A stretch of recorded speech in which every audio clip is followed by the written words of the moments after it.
You know, bakit nakasas ako talaga ng pinsan ko Balingin. Ano pangalan ng pinsan mo, Gio? Hi, Siege! Mamaya pa.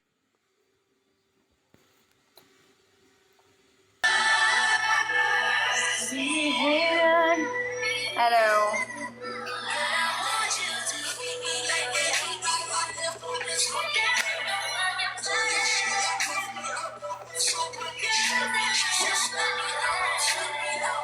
Good morning and good night. Good night. Kita, bye-bye. Okay po. Walang susunod ah.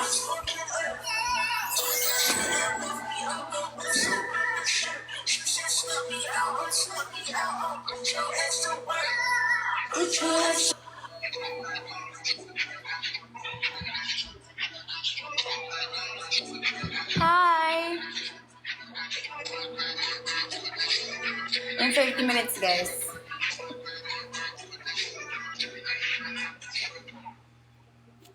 Borrowing 10,000 pesos with a daily interest rate of 300 pesos is too expensive. Borrowing 10,000 pesos with a daily interest rate of 200 pesos is expensive.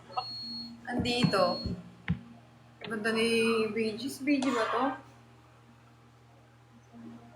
Jesus na wala. Beijing! Ay, sus! Ang ganda mo naman! Beijing! Beijing! Ay, ang ganda mo naman! You're so pretty!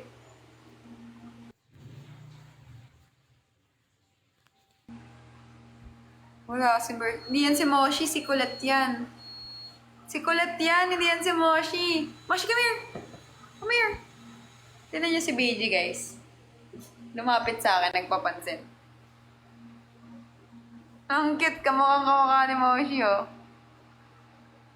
Tignan niyo. Bershka, come here! Come here! Come here! Come here, dali! Pakita ka sa nanay mo. Ay, sus, tumak.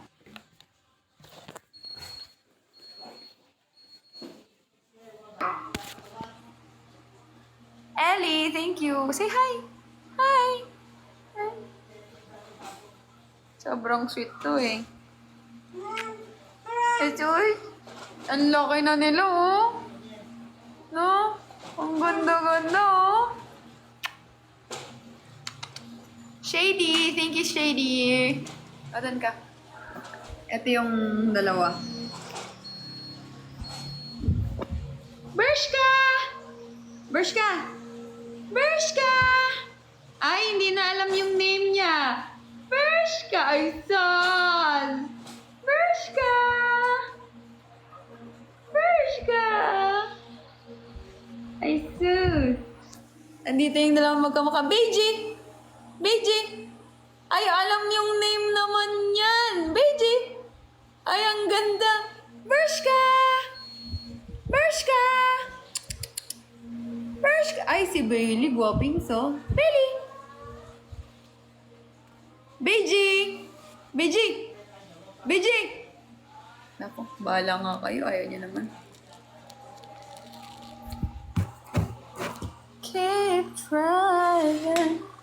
Cute, no? Hindi po. Cute. Cutie pie.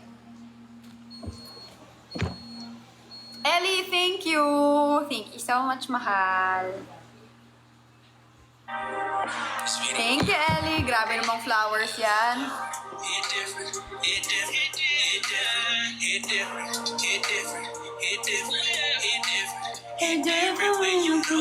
Ito yung nanay ni Moshi. Kalbo. Kalbo si Kulat ngayon eh.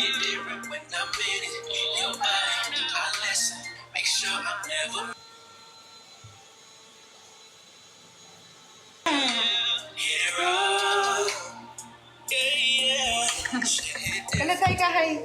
Hi, hi. Hi ka. Moshi, come here.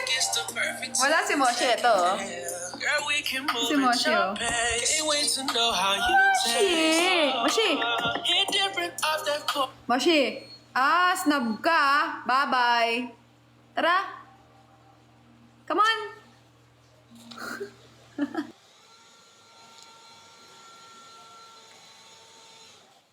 Ay, halika na. Babay na.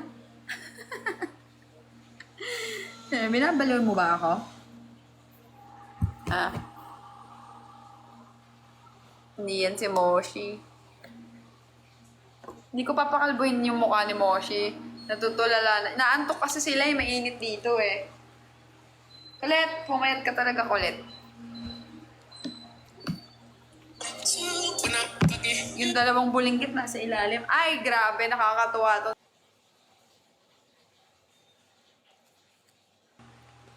Nakakaakyat talaga sila ng hagdan.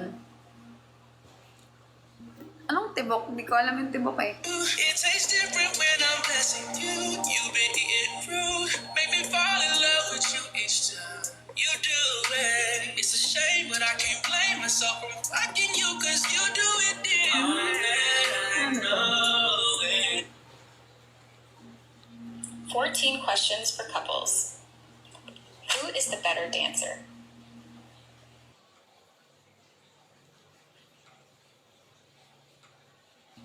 Who is more affectionate? Who is more likely to get arrested? Who is more needy? Who is more of a daredevil? Who takes more dumps? Who initiates date night? Who is more friendly?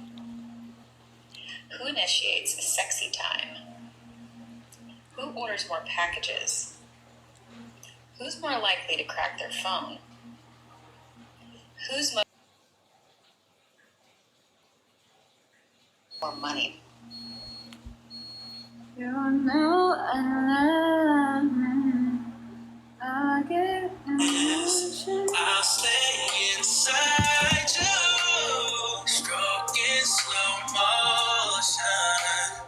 Please don't deny me. Yeah, it different, it different, it different, Niligo lang ako. Maya. it different, it different, it different, it different when you know that it ain't. When you kiss it, you grip it. It different when I'm in it. Your body, I listen. Make sure I'm never missing this shit. Pangat ng koko ko, sira-sira.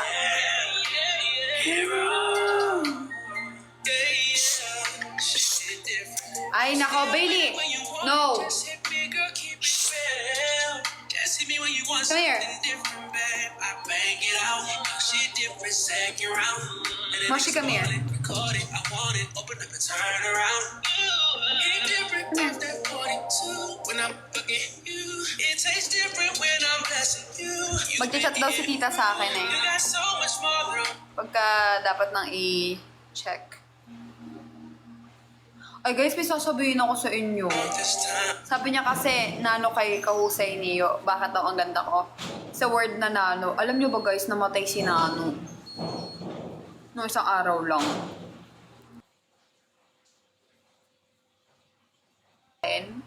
Yung exotic bully. Namatay siya. Ba't ka tumawa? Grabe naman ang ace. Namatay siya na heat stroke. Sobrang init kasi eh. Namatay sa heat stroke. Kaya guys, kung may mga aso kayo, ipa-summer cut nyo na. Tapos, kung wala kayong aircon, tapatan nyo ng electric fan, bigyan nyo ng maraming tubig. Tapos,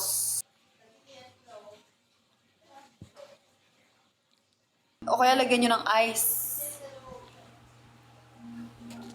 Dapat lagi sa loob ng bahay. Oo, as in, namatay siya sa heat stroke. Ano lang, nung isang araw pagdating namin, nung umaga na yon. Does long distance relationship works? Yes, somehow, to some people. What is your love language? The five love languages. Kawawa, no? May heat stroke siya, kaya kailangan yung gupit. Pa-aircon ko lang sila. Saan? Dito ngayon? Hindi naman ganun kainit dito ngayon eh. Sakto lang. Tsaka may electric fan naman. Nasa taas natutulog eh. Malakohin, ice cube, tak-alaga. Okay lang maging maano sa ano. Hindi. Okay lang maging magastos sa ice cube. Kesa magsisi ka na bakit hindi ka gumastos pag namatay na yung aso. Diba? Huwag niyo iwan. Kung iiwan niyo sa garahe, ganyan. Dapat may electric fan pa din. Init kasi eh. Kulit.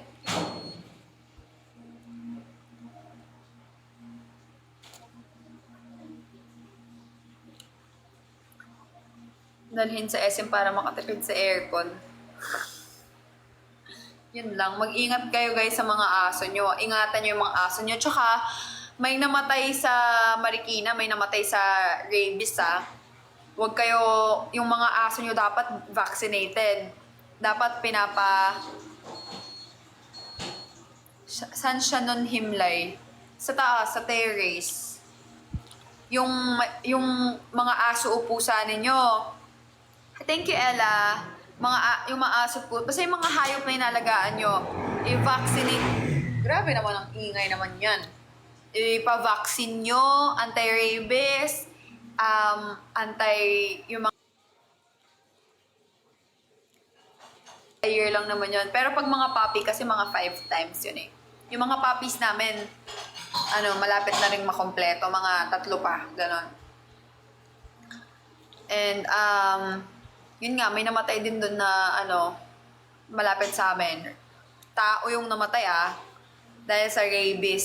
Siguro nadilaan yung sugat, tapos may rabies yung yung nakadila na hayo, or nakagat siya, hindi ko alam. Kaya mahalaga na merong, kahit nasa bahay lang yung mga pusa nyo o yung mga aso nyo, kasi yung iba sinasabi, nasa bahay lang naman yung pusa ko, yung aso ko, okay lang kahit walang vaccine, hindi naman sila lumalabas. Wag, hindi pwede yun. Kailangan may vaccine pa rin, may inject pa din. Para safe sila at safe din kayong mga fur parents. And then sa init naman, pasok nyo sila sa bahay. And kung talagang pangloob yung aso nyo, pasok nyo sa may aircon pag sobrang init. Tapos pagkabantay talaga sa labas, yung panglabas, tapatan nyo ng electric fan. Kasi kawawa naman sila. Tayo nga, naiinitan tayo. Ano pa sila, diba? Tapos may mga coat pa sila. Ipa-summer cut nyo din, especially yung mga mabalbon na mga aso. Summer cut, pero huwag nyo naman ipudpud. Mga summer cut lang. May shape pa rin, pero hindi sobrang kalbo. Kasi kawawa naman yung mga ayun, namatay na si Nano. Nagulat nga ako. Na heat stroke nga siguro yun.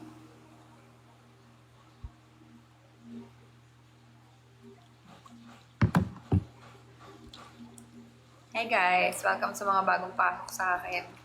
Bagong pasok sa akin sa live ko. Ba yan? Parang pangit naman nun. Ayun. Kaya dapat to talaga si Moshi. Sa Monday na may schedule naman na sa Monday si Moshi.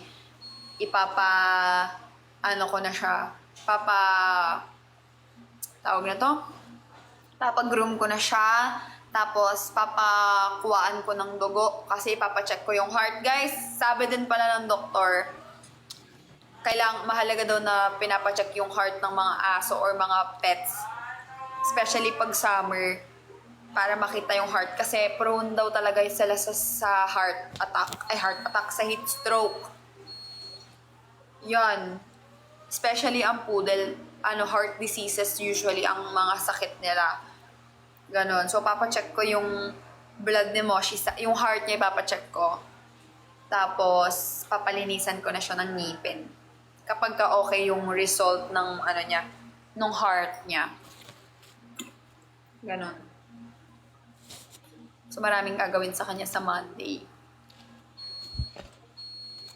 Ilang years na kami? 2 years. Psst. Brush ka! Brush ka, come here! Come here, baby! Come! Come!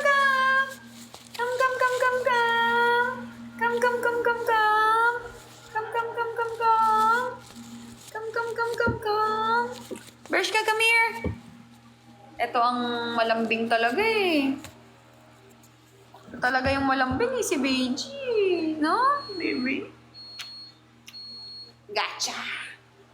Hi, Mommy CJ! Mommy CJ, hulaan mo. Asan dito si Brush ka?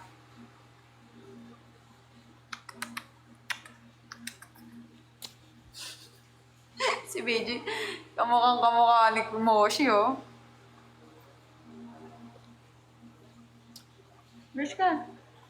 Very good ikaw. Pumasok sa ilong ko yung dila.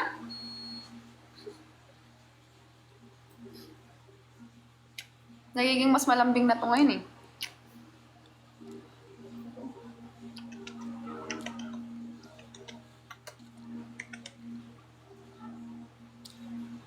Six months pa sila pwedeng pag-room eh. Ito pinaka-sweet. Siya pinaka-sweet. Si Bershka ngayon, nagiging sweet na rin siya. Ganyan na naman to, oh. Tapos lagi nag-aaway si Bershka tsaka si Baby. Ako nalaog sa, hindi pwede.